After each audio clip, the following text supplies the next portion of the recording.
Hoje os dois banquinhos vai conversar com o mestre de capoeira Luiz Renato Vieira sobre os rumos da capoeira brasileira aqui no Brasil, em Brasília e no exterior. Bem, mestre Luiz Renato, primeiro gostaria que você explicasse um pouco da relação acadêmica que você tem. Você foi um dos primeiros a escrever em Ciências Sociais sobre a capoeira e essa relação que você tem entre ensinar capoeira e pesquisar capoeira. Na realidade, essa relação aconteceu de maneira inversa em relação ao que normalmente acontece com pessoas que se dedicam à pesquisa da capoeira. Na realidade, eu pratico a capoeira desde criança, desde 12 para 13 anos de idade, e aos poucos a capoeira fez com que, ainda no ensino médio, meu interesse pela história e pela cultura brasileira crescesse e eu fui me direcionando para o campo das ciências humanas.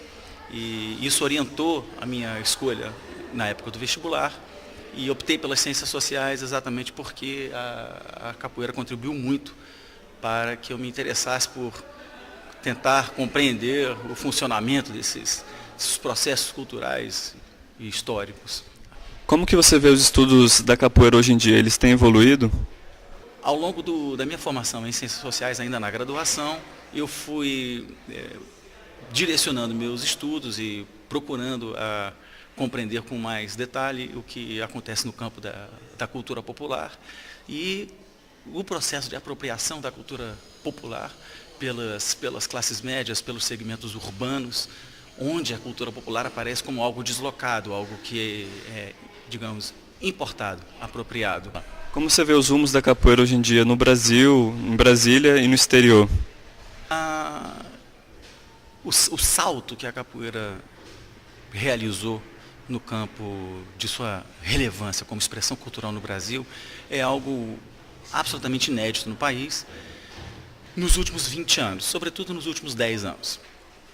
Em termos internacionais, é bem provável que não exista uma instituição de origem popular que tenha alcançado um espaço midiático tão grande num período tão curto. É muito provável que não existam instituições que tenham conseguido essa proeza que a capoeira realizou. Isso tem razões históricas bastante específicas, uma dinâmica sociocultural que vem do início do século XX, ali pelos anos 20 e 30.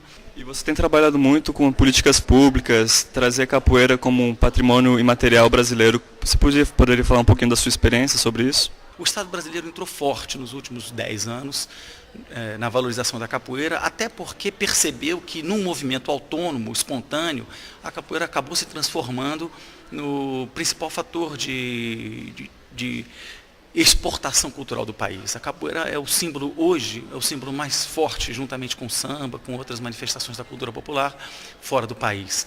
E o Estado resolveu encampar, e de uma maneira muito positiva na minha avaliação, por meio de diversas ações, no âmbito, sobretudo, do Ministério da Cultura e também do Ministério das Relações Exteriores.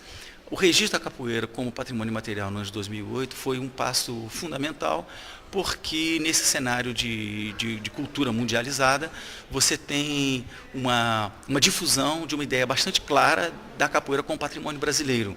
Bom, infelizmente o programa Dois Banquinhos termina por aqui. Nós conversamos com o mestre Luiz Renato. E é isso. Tchau.